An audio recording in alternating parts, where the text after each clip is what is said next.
¿Qué tal? Muy buenas noches. Un nuevo capítulo de Sin Fronteras que comenzamos a escribir aquí en la pantalla de TV Ciudad junto a Maite Sarasola. ¿Cómo le va? Alejandro Gabart, ¿cómo estás? Bueno, muy bien y con mucha expectativa por el programa de hoy porque acaba de finalizar la 78ª edición de la Asamblea General de las Naciones Unidas con exigencias del sur, promesas del norte. Representantes de 193 países se reunieron una vez más para tratar de solucionar algunos problemas en la ciudad de Nueva York. La guerra en Ucrania, reformas a la estructura y la arquitectura financiera internacional y cambio climático fueron los tres temas que ocuparon la agenda de los mandatarios que estuvieron en este encuentro que se llevó a cabo en Nueva York. Y además Uruguay estuvo representado por el presidente de la República, Luis Lacalle Pou, por la intendenta de Montevideo, Carolina Cose, como presidenta de Mercociudades y Ciudades y Gobiernos Locales Unidos. Por allí también va a transitar nuestro programa del día de hoy. Y además vamos a estar hablando de otros temas que tienen que ver con los nuevos comportamientos de los medios de comunicación, la realidad digital, analógica, cómo está impactando eso en la política, particularmente la de Latinoamérica. Sobre todos estos temas hablamos hoy en Sin Fronteras. Quédense.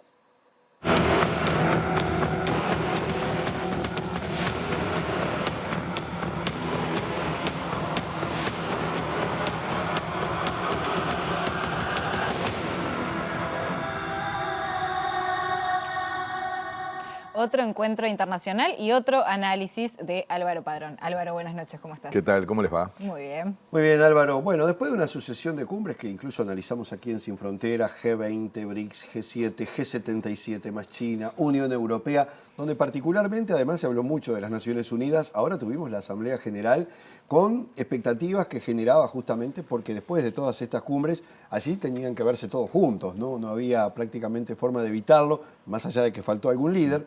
¿Es esta una cumbre más, esta que tuvimos? ¿Cómo ubicar el rol de las Naciones Unidas en el contexto este de transformación global?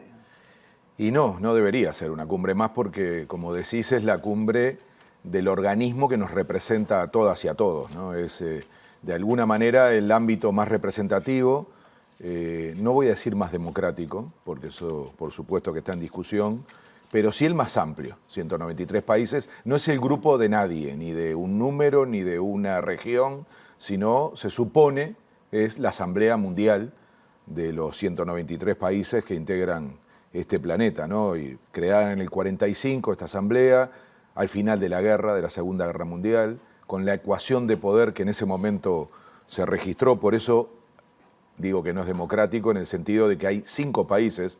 Uno dice 193, qué bárbaro, asamblea, suena algo compartido, colectivo, pero resulta que hay 5 países que tienen poder de veto.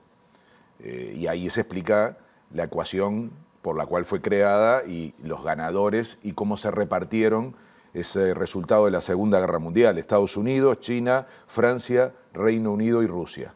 Poder de veto en el Consejo de Seguridad que integran otros 10 miembros que no son permanentes. Uruguay 2 veces presidió ese consejo, lo cual demuestra que no es un problema de tamaño, sino de prestigio, de equilibrios, de capacidad de propuesta, pero no es una cumbre más, pero es una organización en crisis. Ahora, hubo 2 ausencias muy importantes y muy fundamentales en este momento de la discusión, Xi Jinping, Vladimir Putin. ¿Cómo se lee eso? ¿Y sabés qué fue más? Porque te dije 5 miembros permanentes con poder de veto, de los cuales 4 líderes de esos países no fueron. Tampoco fue Francia y Reino Unido. Entonces, hubo como una especie de crisis de representación. Está claro que van los cancilleres, las cancilleres. O sea, hay una representación al final del país, pero es una señal fuertísima. Suena raro. Que de 5 países que tienen poder de veto, 4 líderes de esos países no fueran. Entonces, ya eso empezó muy mal. Perdón, el otro era el local. Sí, bueno, no podía faltar, porque desde que se creó por algo, y ahí viene el triunfador de la Segunda Guerra Mundial, la sede es en Estados Unidos. Entonces, yo lo que digo es que tenemos que asumir, y puede parecer un poco dramático lo que estoy diciendo, pero lo quiero decir en relación a lo que tiene que pasar, en un sentido positivo. Esta es una organización en crisis, pero es cuando más la precisamos, porque en este momento tan confuso en el mundo, de tantas incertidumbres, que es básicamente un momento de transición de la crisis de un orden mundial que ya fue, que se organizó a partir de la Segunda Guerra Mundial, pero que ya no existe, es que tiene que aparecer algo nuevo. Decía Gramsci que cuando algo se está muriendo y no termina de morirse, y algo están haciendo, pero no termina de nacer, hay una especie de espacio gris. Y él decía, y ahí nacen monstruos. Nos tocó a nosotros. Ahí nacen monstruos. Ahí nacieron monstruos en la Segunda Guerra Mundial. Fue un periodo de transición. Lo está haciendo ahora y hay y hubo monstruos, ¿no? Uno piensa en Trump, Bolsonaro, pero no piense solo en personas, ¿no? Piensen en monstruosidades.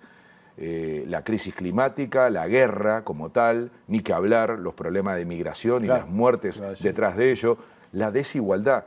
Son todos asuntos de una escala y de una profundidad que demuestran que para esos asuntos que son globales, esta organización que fue creada para hacer la conducción política del mundo no está dando cuenta de ello. Entonces, yo creo que lo que tenemos que mirar no es solo la incapacidad de la organización de estar encauzando esos problemas, sino qué medidas hay que tomar para que algún organismo de ese estilo tenga condiciones de orientar esta cuestión. Y ahí viene esta ensalada que ustedes mencionaban sobre la sucesión de cumbres, porque, claro, uno dice, pero es que no es como en la pandemia que no había posibilidad de reunirse, ahora sí las hay. Entonces aparecen los distintos G, el BRICS, las regiones.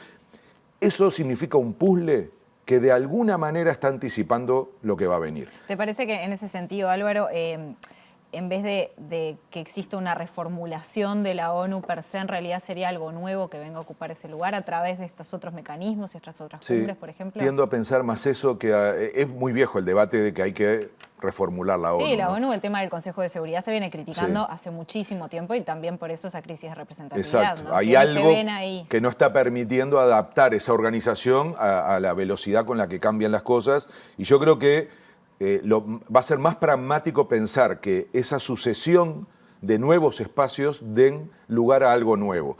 Y eso se parece mucho, por ejemplo, en el último programa hablábamos del G20, ¿no? El G20 fue mucho más potente al final de lo que terminó siendo esta asamblea. En términos, por ejemplo, de encontrarle una vuelta a arrancar una lógica de diálogo con respecto a la guerra. Entonces, y de hecho, cuando uno empieza a analizar las presencias, se empieza a dar cuenta de que empiezan algunos líderes muy poderosos a valorar más algunos espacios que otros. Entonces, yo lo que digo es que donde hay una oportunidad de lo nuevo está más en esa reformulación que, y ese puzzle diverso que se está dando, y ahí es donde tenemos una oportunidad los que nunca fuimos protagónicos, ¿no? Por ejemplo, el sur global. De alguna manera esos nuevos experimentos dan más pie para que entren voces distintas y que por lo tanto los organismos cambien y sobre todo cambien las agendas y las prioridades de estos organismos. Ahora, Álvaro, volviendo a la Asamblea, ¿qué ha pasado con América Latina? ¿Qué papel le cabe justamente?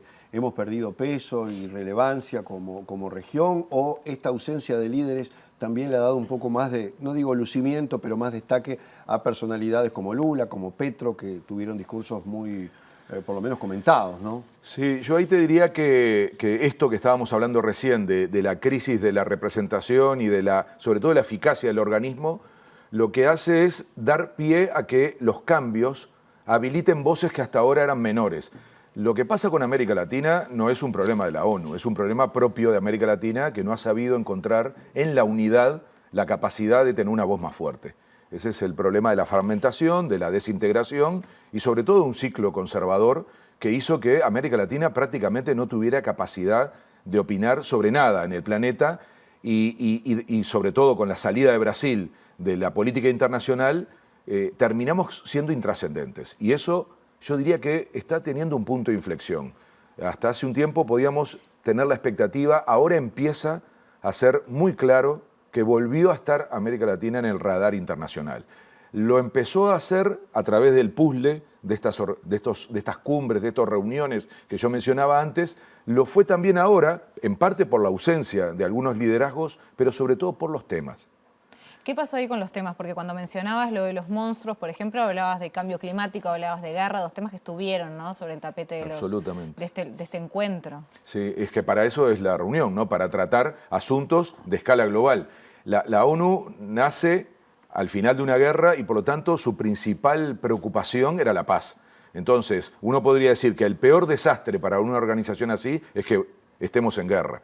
Y de hecho fue el tema más importante, más tratado, pero por eso les digo, asocien a las reuniones anteriores de otros espacios y uno va a darse cuenta que ya no está solo en la ONU la cuestión para tratar este asunto. Entonces, por supuesto, hubo una presión como siempre de quién tiene la culpa, la idea de los dos bandos.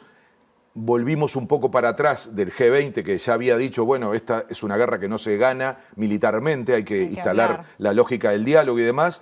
Y ahí apareció mucha retórica de los que querían demostrar, bueno, apareció Zelensky además, entonces él incluso acusó a Rusia de, con el poder de veto, estar haciendo lo que quisiera. Es una cosa un poco hipócrita porque es verdad que es así y que Rusia tiene una responsabilidad enorme, Pero está también violando... Francia y Reino Unido tienen pero el poder de Estados veto. Unidos lo hizo con Irak, o sea, violó de la misma manera la carta original de la ONU. Claro. Entonces, es algo que no puede jugarse de esa manera, diciendo en un momento cuando me conviene critico y en otro momento no. Entonces, por eso digo que están en cuestión las reglas de juego más profundas.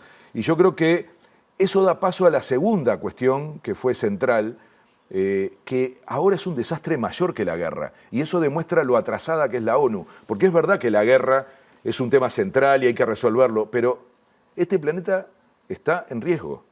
Y ese desastre no estaba previsto. Ese desastre posible no estaba previsto cuando se fundó la ONU y ahora está vigente. Entonces aparece como otro tema central. Uno escucha al secretario general de la ONU decir, la humanidad ha abierto las puertas del infierno. Yo no sé quién lo asesora en comunicación, pero estaría bueno que alguien diga eso, pero que después aparezca o el secretario general o alguien que conduzca la ONU y dé una idea de salida, porque con ese titular... no sé cómo vamos a hacer para encontrar soluciones, pero en fin, la verdad que da el tono de cómo se ubica esta organización frente a un problema, da la sensación más de impotencia que de conducción. Entonces, ese fue el segundo tema. ¿Qué más? La hipocresía sobre quién tiene responsabilidad sobre esto. Eso es un gran problema, porque el mundo desarrollado va a estos foros a hacer un diagnóstico y después no se hace cargo de su propio comportamiento, que no el llegaron histórico. a ese determinado desarrollo a costas de... Pero, Maite, ¿no? sí, El medio eso ambiente. ni que hablar, pero lo siguen haciendo, eso es lo peor. Al mismo tiempo que se hacían estos discursos, el Reino Unido denunciaba que no va a cumplir con el Acuerdo de París. Estados Unidos festeja que tiene el año de mayor producción de gas y petróleo. Es decir, hay como una especie de doble discurso, y estoy hablando del mundo desarrollado, no del que lo necesita para alcanzar un poco más de desarrollo, debate que hay en América Latina de cómo equilibrar estas dos cuestiones, el cuidado del ambiente, pero al mismo tiempo la necesidad de desarrollarse. Entonces, después aparece un tema que se mencionó poco, yo creo que es muy importante porque hasta hace unos años era de lo que hablábamos todos, que es la salud pública y en particular cómo atender una pandemia. Fue el principal fracaso de la política internacional a nivel planetario. Fue un triunfo de la ciencia porque tuvimos la vacuna más rápida de la historia de la humanidad. Y sin embargo no hubo forma de administrarla de una manera equilibrada que además resolviera el problema de fondo, que es que no importaba si alguien tenía o no tenía plata, si un país era más pobre o menos pobre, había que resolver a escala planetaria ese tema, porque si no nos contagiamos todos. Y ahí la desigualdad estuvo súper manifiesta también, ¿verdad? Y ahí viene para mí el quinto punto central que se trató también muy poco, porque se ha corrido de la agenda con la guerra, con la pandemia, dejamos de hablar de un tema estructural de esta época, que es un mundo desigual. Es un mundo que reparte, estamos frente a la etapa más rica de la humanidad con la concentración más grande de riqueza. Entonces, eso es explosivo, porque eso además después afecta el ambiente, después afecta la forma de vida, después afecta la salud, después afecta también los comportamientos en política, finalmente en la paz. Entonces, hay un hilo conductor que sin embargo salió de la agenda y aparece como un problema ahora medio secundario, que para América Latina, y trato de llegar aquí a la región por lo que me decía Jano, es clave porque somos el continente más desigual. Entonces, ahí hay que preguntarse, ¿aprovechó América Latina esta cumbre y este puzzle que se está armando para intentar tener una voz un poco más fuerte después de que diagnosticamos que en los últimos 10 años fuimos irrelevantes? Yo creo que empezó a pasar. Particularmente en los BRICS, en el G20, ahora en la ONU, hay 3 discursos muy interesantes que además se hicieron cargo de los temas centrales. Petro, Colombia, hablando, yo creo que es probablemente de los líderes que dice con más claridad los dilemas sobre el tema ambiental.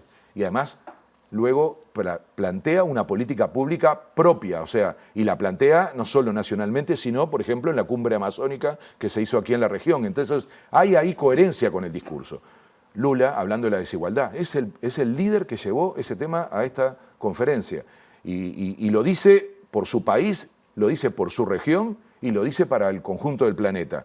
Y luego, el caso, para mí también emblemático, de un liderazgo como el de Boric, que hace una cosa muy inteligente, lleva el tema de la democracia a la discusión en las Naciones Unidas, planteando, entre otras cosas, lo vimos en el programa pasado, ¿no?, lo de los 50 años del golpe de Estado, con una autoridad como para plantearlo como una reflexión sobre la importancia de la democracia y cómo traer memoria y presente y futuro. Entonces, si uno mira esos tres discursos y los conecta con la agenda y con lo que dijeron otros líderes, se encuentra con que América Latina tuvo la mejor cara que podía tener y de alguna manera el contraste con esos otros liderazgos, o que no vinieron a la cumbre o que se quedaron atrapados en discursos más específicos y muchas veces en dobles discursos. Entonces, parece que el sur global empieza a tener más peso. No va a haber tiempo hoy, pero África también habló bastante pero fuerte. Pero es que ahí eso lo hablamos con respecto al G20, a lo que fue el triángulo India, Brasil y Sudáfrica.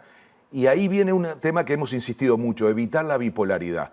Esta región y el sur global en particular no puede quedar atrapado en la disputa entre China y Estados Unidos diciendo o tengo que ir a un lado o tengo que ir a otro. Hay que construir un relato propio, hay que construir fuerza propia y yo creo que es el momento de América Latina, sobre todo en algunas discusiones tan profundas como la forma de vivir, de cuidar la naturaleza, de pensar la igualdad. En todo eso América Latina tiene algo para aportar y yo creo que en esta cumbre, no todos los presidentes de América Latina, pero al menos estos tres dieron la nota. Bueno, decías Petro, Lula, Boric, como tres presidentes destacados en lo que fue su discurso. ¿Qué opinión te merece lo que fue la intervención del presidente de Uruguay, Luis Lacalle Pou, quien dio bastante que hablar, ¿no? Mencionó la libertad responsable internacional en el discurso. Si entendiste qué quiso decir, yo te lo agradezco porque no colgó un titular que después no desarrolló. Supongo que habrá pensado que la gente sabe lo que él dijo en Uruguay cuando tocó ese término a nivel nacional, pero fue incomprensible. Lo he conversado con gente que de alguna manera sigue estos temas y dijeron no entendimos qué quiso decir, pero eso no fue lo peor, porque yo creo que es un discurso para el olvido, o si se va a recordar es justamente por la ausencia de contenido, porque luego trajo el tema de cómo comportarse en relación a cuando uno salta a calidades superiores de desarrollo y que entonces se penaliza eso. Usa de alguna manera una frase que esa se va a recordar, que es el pecado de hacer las cosas bien, pero lo tremendo es que copió una frase de Tabaré Vázquez en el 2018, que en la propia Naciones Unidas habló de eso, de que por hacer las cosas bien Uruguay salía de un estándar que permitía la cooperación para el desarrollo. Y en realidad muchos de los temas que se plantearon en ese año luego se empezaron a corregir. O sea que es un tema un poco viejo. Y encima ni siquiera, digamos, con la creatividad de estar diciendo una cosa propia.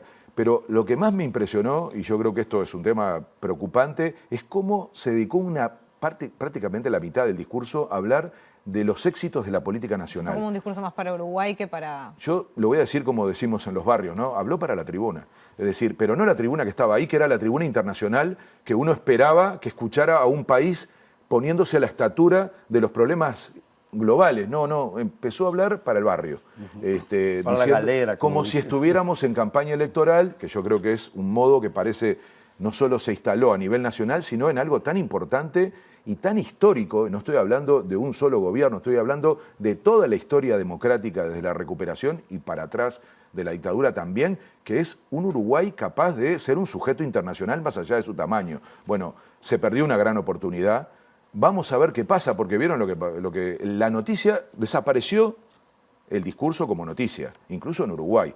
Y aparece la noticia de que es invitado el presidente junto con otros presidentes de América Latina a una cumbre, a una reunión, no se puede llamar cumbre, es una reunión que convoca a Estados Unidos, Biden, en noviembre.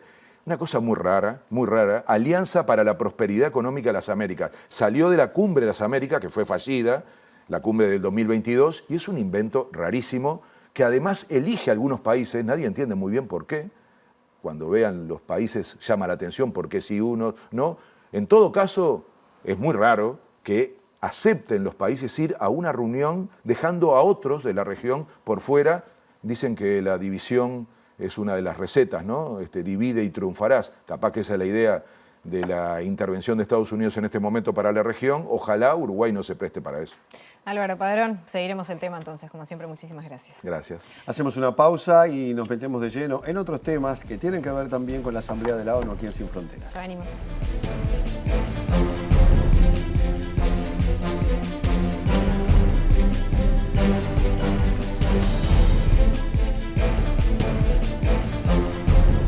Bien, y de lo que fueron las repercusiones generales de la Asamblea General de la ONU, ahora nos vamos a meter en un tema más particular, que es lo que fue la participación de los gobiernos departamentales en este encuentro también. Así es, particularmente Montevideo estuvo representada por la intendenta Carolina Cose, que actualmente es la presidenta de Mercociudades y Gobiernos Unidos. Y sobre este tema en Sin Fronteras dialogamos con la directora de Relaciones Internacionales de la Intendencia de Montevideo, Fabiana Goyeneche, quien desde la misión permanente de Uruguay ante Naciones Unidas en Nueva York nos dijo lo siguiente.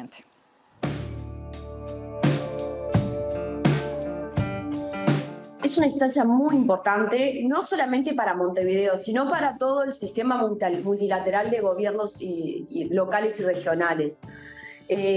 Los gobiernos locales hace muchos años que están participando y tomando las agendas globales como propias, que están tratando de trabajar en la disidencia y en lograr cada vez mayor participación y una participación de forma más institucionalizada, ¿no? Siendo cada vez más parte de lo que es el sistema global, en este caso del sistema de Naciones Unidas. Encontrábamos en común este planteamiento de la importancia que la acción local tiene, incluso para estos temas que parecen tan globales, que parecen tanto de gobiernos nacionales, porque también ocurre, y eso se ha visto durante esta semana, pero también se ha manifestado a nivel de las distintas asambleas que han ocurrido, que muchas veces para los Estados-nación hay temas que son de discusión amplia, de declaraciones grandilocuentes, pero que después terminan estancados por diferencias políticas, por los propios procesos que los marcos nacionales tienen para llevar adelante. Sin embargo, la gestión de un gobierno local es mucho más cotidiana, ¿no? Tiene una acción inmediata. Lo vimos porque capaz que si hablamos de cambio climático, de todas estas grandes palabras que se usan durante esta semana, nos puede resultar más lejano. Pero cuando hay una inundación, cuando hay un incendio, cuando hay una sequía, cuando hay una crisis con el agua y no hay acceso al agua potable, como nos pasó en Montevideo, la acción o la inacción del gobierno local se ve de manera inmediata en la vida de la gente, al otro día, ¿no? Entonces, es importante, ¿por qué? Porque es importante para la ciudadanía, para las personas que habitan nuestras ciudades. Si la acción de una ciudad, si la acción de un gobierno local, para bien o para mal, proactiva o pasiva, termina repercutiendo de inmediato en la vida de la gente, entonces ahí es donde se ve la señal que participar de estos procesos e involucrarse y comprometerse con estos temas es fundamental, porque es de la única forma que le podemos realmente mejorar la vida de las personas, que es nuestra principal prioridad. Goyeneche también destacó el aporte y el rol que tienen los gobiernos locales para avanzar en la concreción de estas agendas globales y por lo tanto la importancia de desarrollar una política de relaciones internacionales y de participación en este tipo de eventos.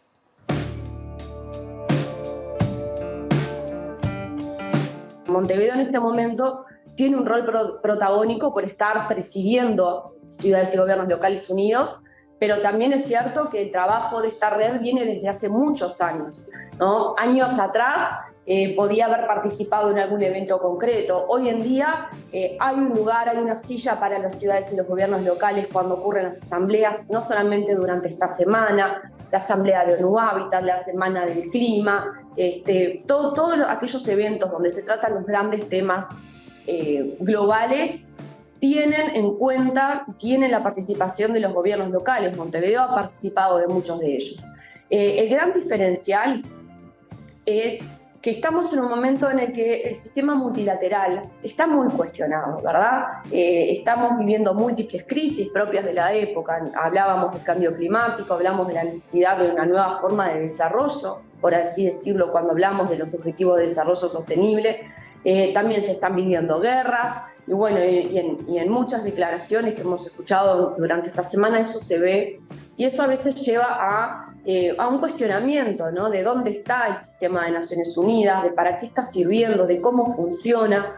Bueno, los gobiernos locales vienen haciendo un profundo trabajo en esta generación de conciencia de los temas que hablábamos recién, de la importancia que tienen en la vida de la gente, de todo lo que pueden aportar, no para cuestionar o para ir en contra de este sistema multilateral, porque creemos en él, porque Ciudades y Gobiernos Locales Unidos forma parte y participa. Lo que se busca es adaptar o aportar para construir un sistema multilateral propio del siglo XXI, adaptado a las respuestas necesarias y que están haciendo falta en esta época, que entre otras cosas tienen que ver con que ya es un dato de la realidad que para el año 2050 el 70% de la población mundial va a estar viviendo en ciudades, va a estar viviendo en comunidades urbanas. Entonces, eso nos muestra que considerar los gobiernos locales, considerar la presencia de las ciudades en todo este sistema,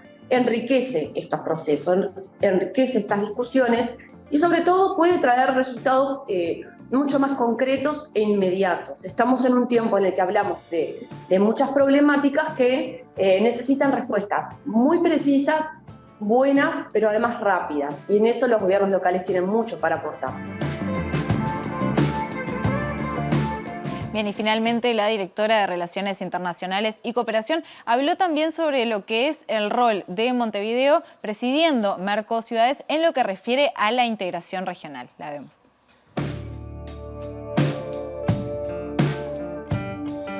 Para Montevideo es muy importante asumir este rol de liderazgo de Mercociudades, y en este proceso en el que hemos presidido la red hemos avanzado mucho en trabajar por la integración regional. Ya no solo entre las ciudades latinoamericanas, como te decía, Mercociudades en su origen tenía que ver con las ciudades de los países del Mercosur, luego se extendió a toda Sudamérica y a partir del año pasado comenzó a extenderse para Latinoamérica. Hoy tenemos ciudades mexicanas, por ejemplo, que se han sumado, entre otras, sino también contribuir a la integración regional incluso más allá de lo local, nuevamente. Y en ese sentido, bueno, particularmente ahora que estamos con Brasil en la presidencia del Mercosur, con España presidiendo la Unión Europea, estamos colaborando con los gobiernos locales de ambos países en todo lo que pueda ser la incidencia de los gobiernos locales en la mirada sobre la integración regional y sobre el relacionamiento entre estas comunidades.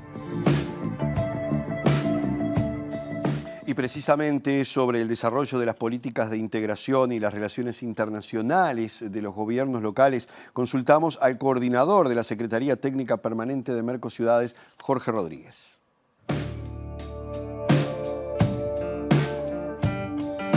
Nacimos en el 1995, inspirados por una integración regional diferente, respetuosa de la diversidad y con la vocación de construir una ciudadanía participativa, podríamos decir, sin fronteras.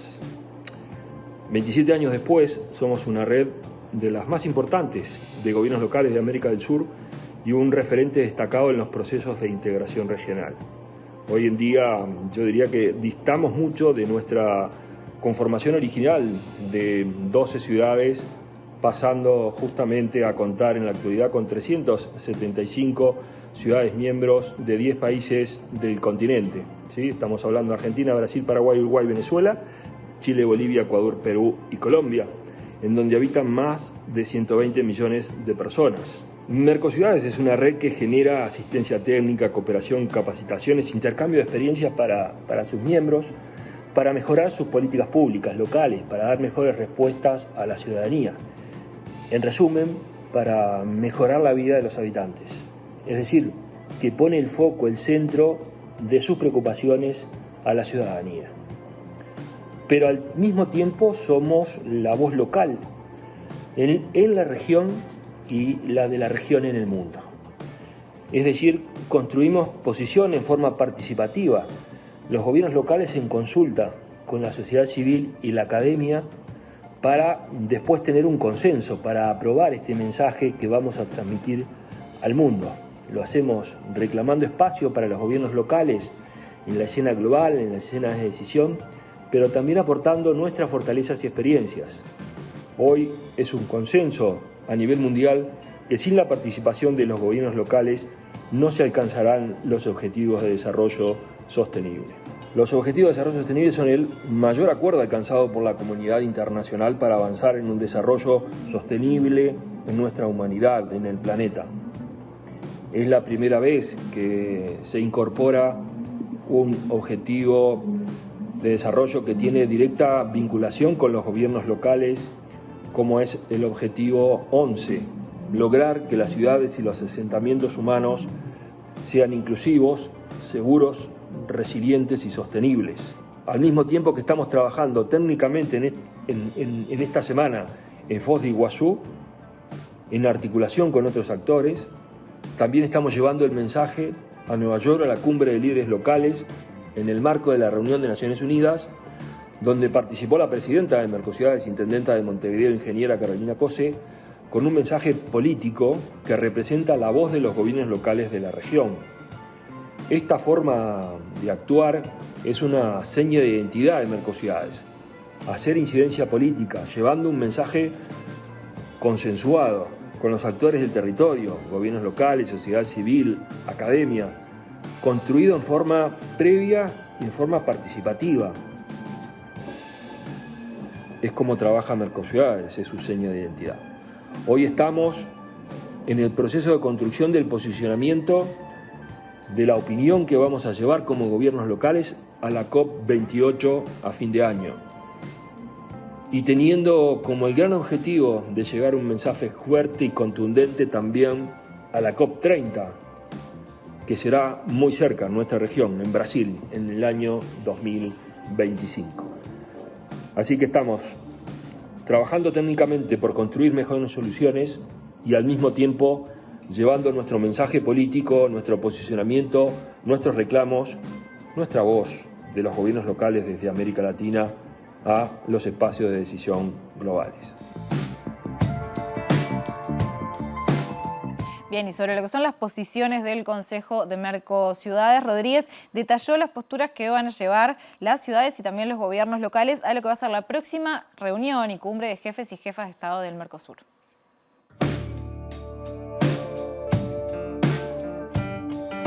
Ciudades de Argentina, Brasil, Chile, Colombia, Ecuador, Paraguay y Uruguay presentes en el Consejo de Mercociudades, expresamos la preocupación y el compromiso por el cuidado de la democracia, la defensa de los derechos humanos y la construcción de ciudades sostenibles, inclusivas y pacíficas.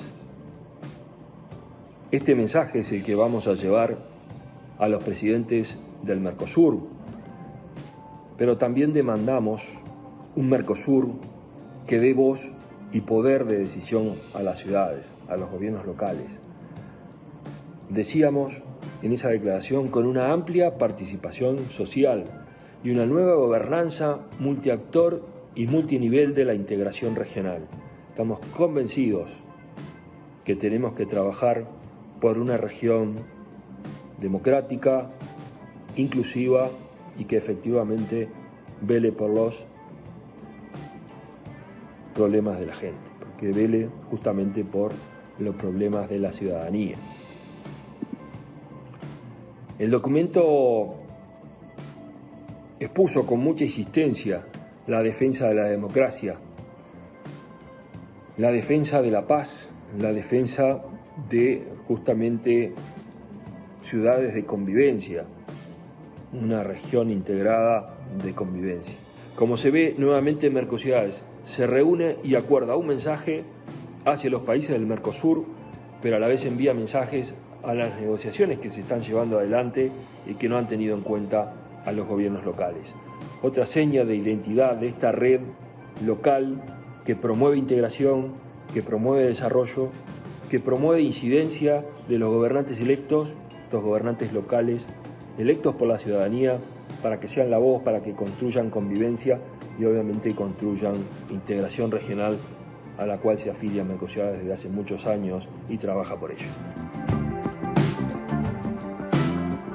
Bien, y finalmente el coordinador de la Secretaría Técnica de Mercociudades destacó la importancia de que los gobiernos locales desarrollen políticas de relacionamiento integral y de integración regional y cómo eso también favorece la construcción de políticas públicas para sus comunidades.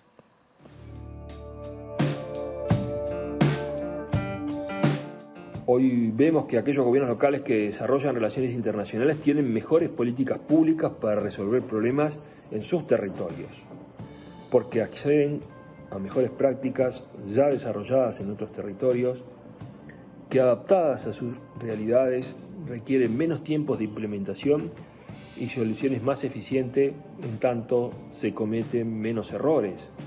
Es decir, aprendemos en forma solidaria, aprendemos en forma conjunta para dar mejor respuesta. Eso es construir integración, eso es construir lazos de amistad y de cooperación. En definitiva, si los gobiernos locales tienen políticas de internacionalización, seguro generan mejores soluciones en sus comunidades. Esto lo está demostrando estos 30 años de experiencia que tenemos de gobiernos locales participando de la escena internacional. Mejores soluciones a las comunidades, nos hacemos oír porque somos una región que construye su posicionamiento en forma participativa y con convencimiento de lo que estamos diciendo.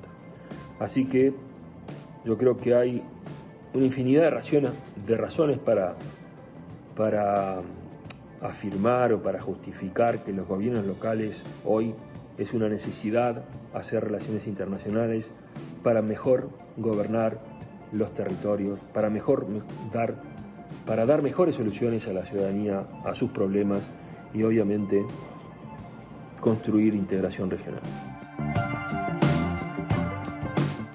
Bien, y por hoy cerramos entonces el capítulo de la Asamblea General de la ONU. En el último bloque nos vamos a meter de lleno en el rol de los medios de comunicación en esta transformación tecnológica, pero también qué impacto están teniendo en las decisiones políticas de nuestros tiempos a partir de las nuevas realidades digitales, entre otras cosas. Ya venimos.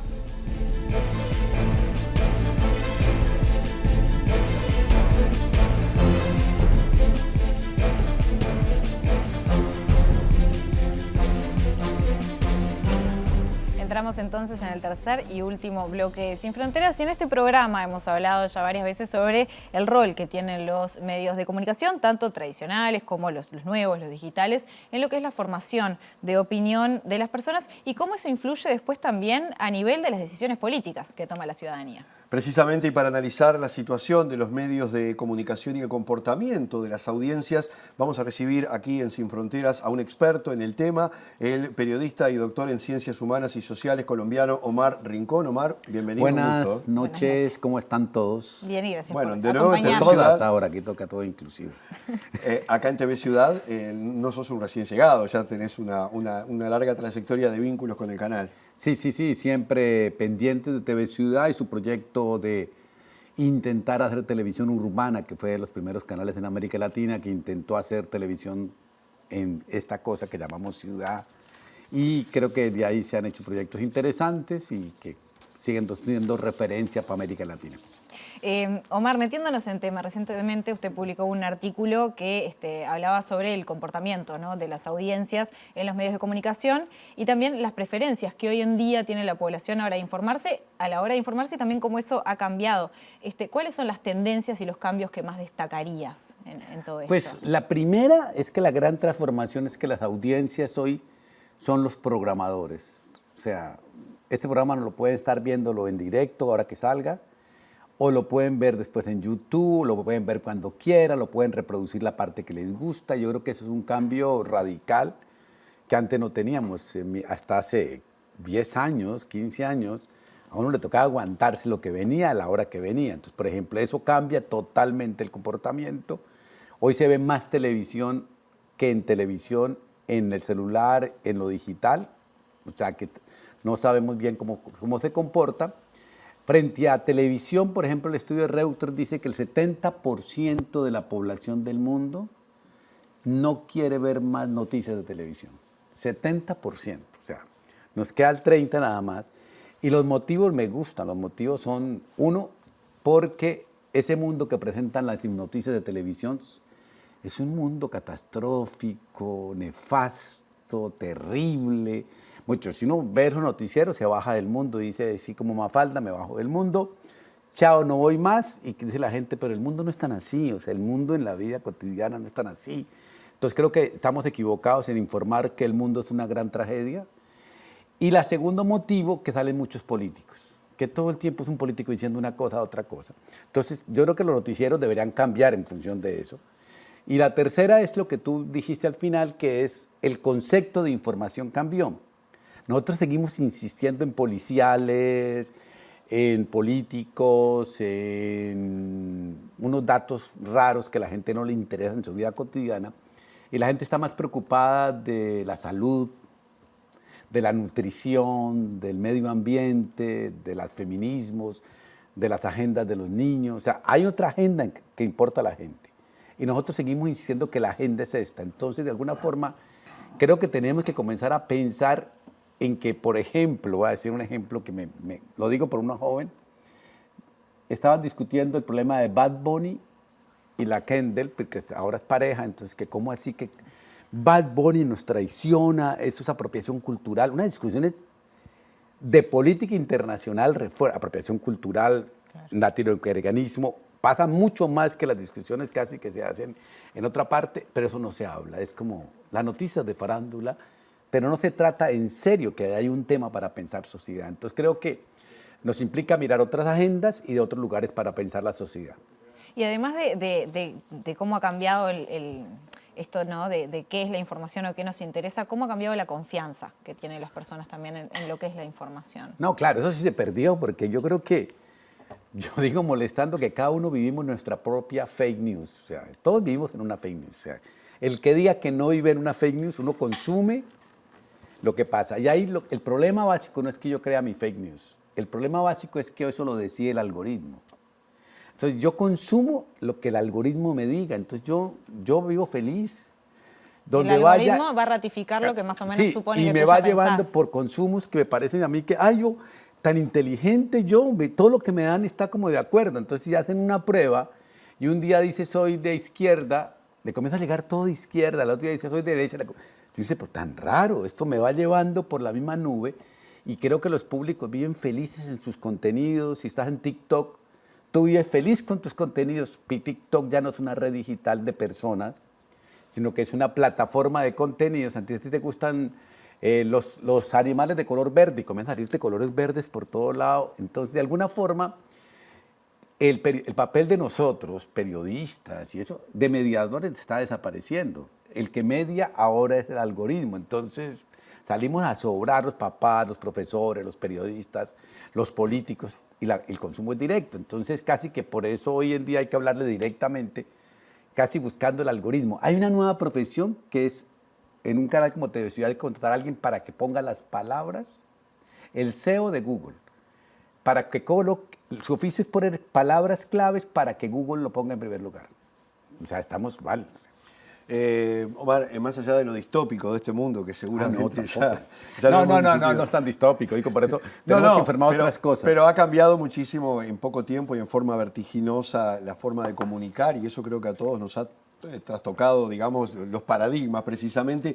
Esta crisis de los discursos arrastra a los relatores del poder, la política, el periodismo, los medios de comunicación. ¿Cómo está reaccionando cada uno de esos actores frente a este fenómeno y a este cambio de época? Y particularmente si se siguen aferrados a los viejos paradigmas o se adaptan, o cómo se están adaptando a esta nueva realidad.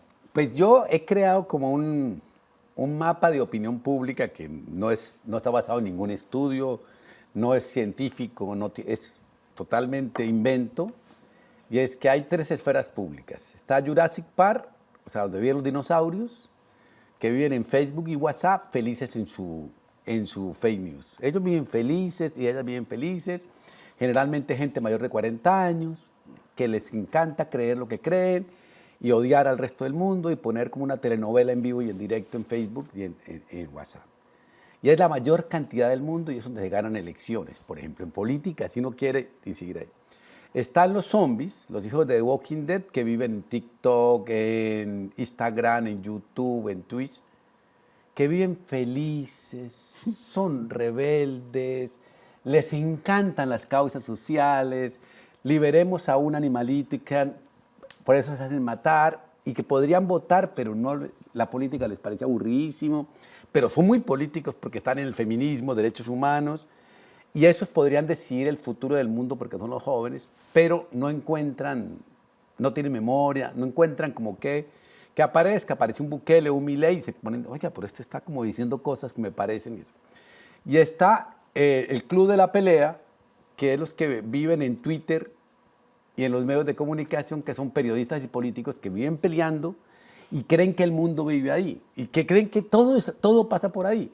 Y ahí solamente viven unas especies humanas que llaman políticos y periodistas peleando. Entonces, de alguna forma, uno tendría que tener en cuenta eso para todo tipo de comunicación, a qué público llego, cómo quiero llegar y en qué lenguaje llego.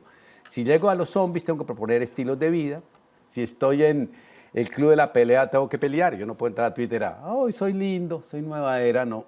Y si estoy en Facebook, pues tengo que, yo creo que el nombre, digamos, cambiarlo a Facebook por Facebook. O sea, tengo que saber que todos queremos creer la religión que creamos. En La comunicación en mutación, un libro del cual tú fuiste editor, explican cómo las nuevas generaciones se relacionan con las tecnologías, llegando a tener incluso a Google como su lugar en el mundo, ¿no? Cito.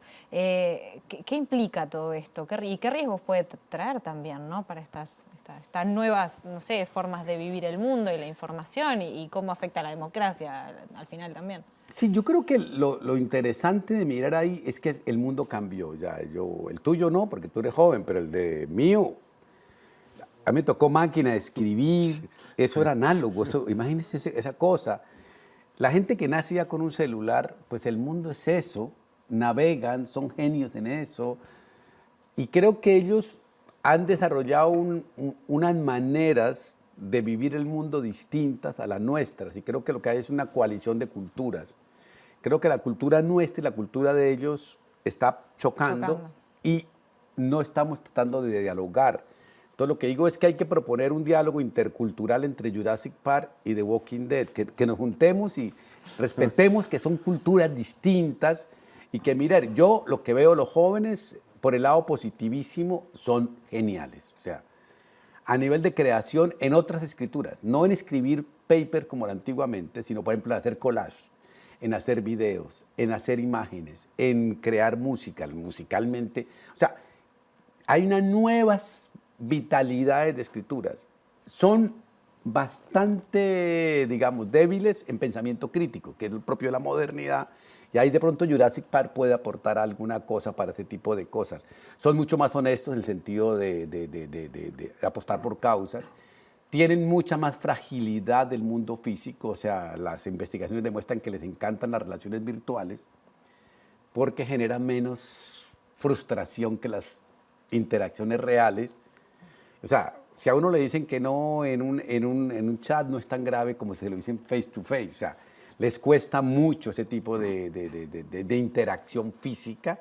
Entonces yo creo que es otra cultura, creo que siempre ha pasado cuando salió la televisión, cuando salió todo. Entonces es otra cultura, pero que no estamos estudiando. Entonces, por ejemplo, la gente entra a Instagram y dicen, pero ¿cómo son de banales y de tontos los jóvenes? Es que no es Instagram no es para ser inteligente, es para tener estilos de vida. Entonces cada uno quiere mostrar su estilo de vida como lo que le parece cool. Entonces yo digo que pasamos también de la cultura, que era la cultura clásica, era crítica, profunda, del esfuerzo, de la densidad, a la culture.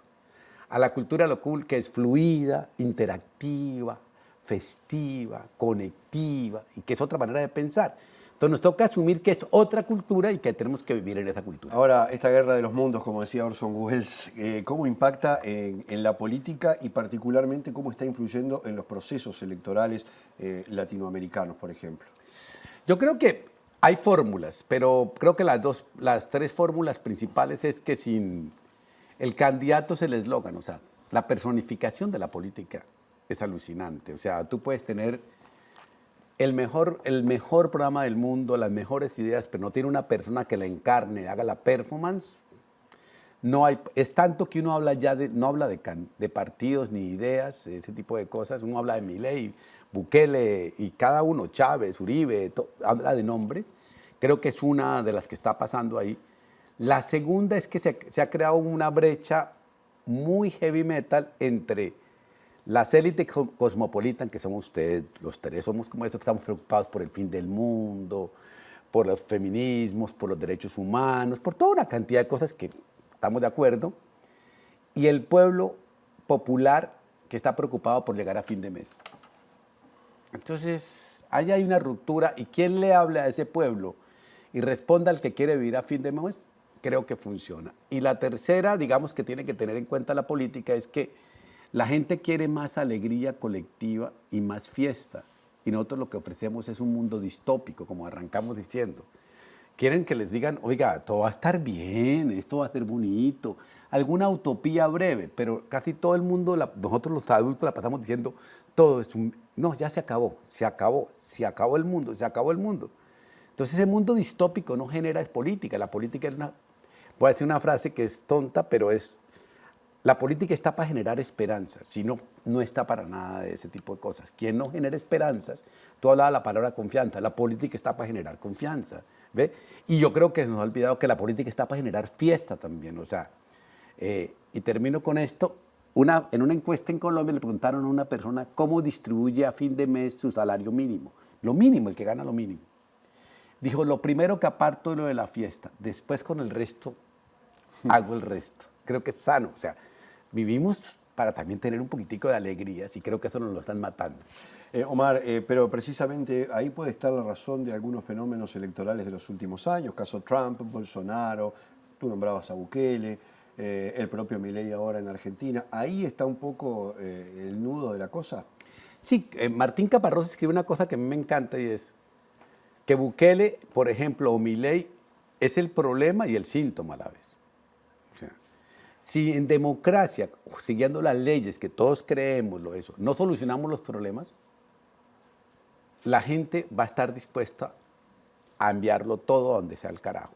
Entonces nosotros dijimos la dictadura, la gente, los jóvenes, una de las cosas que dicen es la memoria está en el internet, no tenemos por qué saberla. Yo no tengo por qué preocuparme, o tú no tienes por qué preocuparte cuándo se consiguió el voto feminista o el femenino en Uruguay. Dice, ya eso lo tenemos, yo quiero para adelante.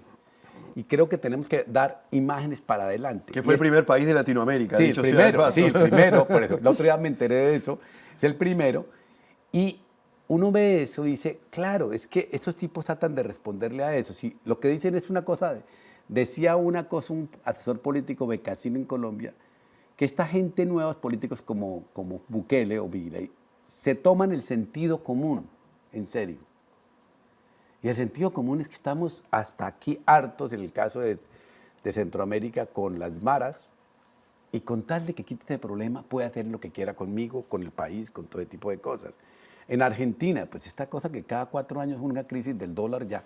El que haga alguna cosa, el sentido común mínimo, el que dejen de pelear políticos y hagan algo, ese es un sentimiento de sentido común mínimo. Es una cosa como, no es la corrupción como todo el mundo, es una cosa de sentido común que alguien hable de eso. Entonces yo creo que sí, ayuda, las redes digitales ayudan para, si tú ves Bukele, es un tipo performativo para eso, pero también estamos hablando también al lado contrario, de Andrés Manuel López Obrador en México. Al tipo le va bien, está dominando 5 años después, 4 años, contra periodistas, contra todo el club de la pelea. Y el tipo es el streamer más grande de América Latina, el que más ven. Y el tipo habla en cámara lenta, pero le habla al pueblo. Entonces, por ejemplo, la última, que me acuerdo que es divina, puso a la oposición y a todo el mundo a decir, todos los que me odian aprendan una cosa, hagan planas, escriban, el pueblo existe, el pueblo existe, el pueblo existe, el pueblo existe. Duró como 3 minutos diciendo eso. La gente dice, tiene razón, tiene razón, tiene razón. Sentido común, el pueblo existe. En México es muy popular y el tipo responde a eso. Yo creo que lo que queremos es que existimos, hello, y no se dan cuenta que existimos. Y Omar, ¿hacia dónde te parece que vamos? Pues yo quiero creer que vamos, digamos, el lado distópico, vamos re mal, si uno piensa en Bukele, pero si miras por otro lado, Trump gobernó Estados Unidos, Bolsonaro gobernó en Brasil y no se acabaron. O sea, tampoco podemos ser tan catastrofistas de que todo es a peor. O sea, Argentina lleva en ese quilombo no sé cuántos años y no se acaba. Entonces, de alguna forma, yo creo que vamos con esta generación joven hacia una gente mucho más consciente. Creo que somos cada vez más feministas, más medioambientalistas, más diversos, más pro derechos, pero que todavía no somos mayoría y todavía no ganamos elecciones. Pero creo que el camino está en una fórmula que digo, escoja usted y póngale porcentaje. Vivir bien, sí, a todos nos gusta. ¿Quién no va a tener? Pues si quieres un carro y tienes agua y tienes todo, eso es vivir bien y está todo bien. Ojalá todo el mundo viviera bien. Póngale a eso 40%. Cristiano Ronaldo pone 100% en eso. Nosotros digamos 40%. Después vino los indígenas y dijeron, hay que poner el buen vivir. Sí, con el medio ambiente, con lo no humano. Perfecto, 20%, pero el buen vivir es como aburrido. Después vinieron los afros y Francia Márquez y dijeron, hay que vivir sabroso. Vivir sabroso y vivir con alegría y dignidad. Entonces yo le pongo ahí 30%. Y hay que vivir feministamente, vivir cuidando, con cuidado del otro. Entonces haga la fórmula de usted. Si usted decide vivir 100% en vivir bien, problema, pero no tenga un Ferrari. No tenga 10 Ferrari, tenga uno, pero no tiene por qué tener 10. O sea, por favor, piénselo. Y piense que usted que tiene mucha plata, no confía en nadie, no tiene amigos, todo lo compra, todo lo exhibe.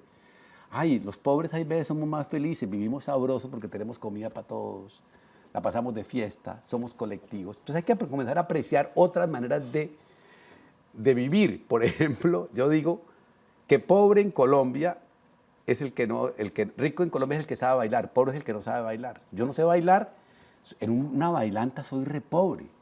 La gente que sabe bailar es millonaria. Omar, brevemente, evidentemente estamos en un cambio de tiempos, ¿no? Es decir, esto es simplemente una transición que a nosotros nos tocó vivir. Hablábamos recién del vértigo de los cambios y cómo ha impactado eso, y ahora lo estamos viendo en el mundo de la política. Estamos en el medio. Sí, yo creo que es mutación, es una mutación. Antes decía Barico que veníamos de los bárbaros, siempre hemos visto bárbaros, y que lo nuevo ya está en el centro. Lo que sí es un síntoma de aprender a leer la época. Creo que estamos leyendo con categorías del siglo XX y tenemos que comenzar a leer todo el mundo en las categorías de hoy. Creo que si no hacemos eso, de pronto pues salimos no a servir. O sea, llevamos 20 años en el siglo XXI, más. Sí, debemos leerlo, pero por ejemplo la educación, que es donde yo vengo, no aprendemos. Nosotros todo lo que pasa en el mundo lo normalizamos dentro del aula de clase y estamos perdiendo a los estudiantes.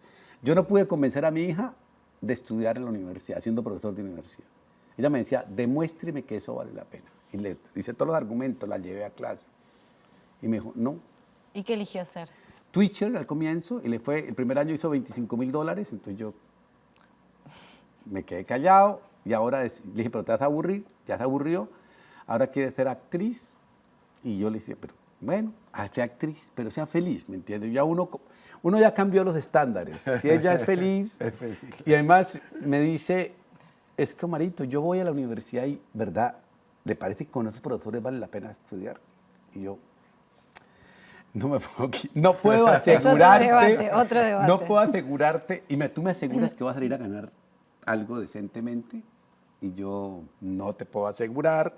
O sea, comienza uno realmente a preocuparse, y en cambio, en la encuesta para adolescentes de América Latina, ¿qué quieren ser los adolescentes de América Latina? Influencers o youtubers.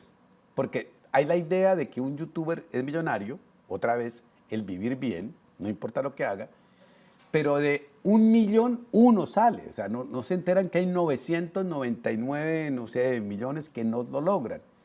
En cambio, uno lo que dice es que con una carrera universitaria vas a ser pobre, pero vas a tener productividad de por vida, pero pobre. Entonces, ahí hay una cosa que tenemos que, porque lo que estamos es el yopitalismo.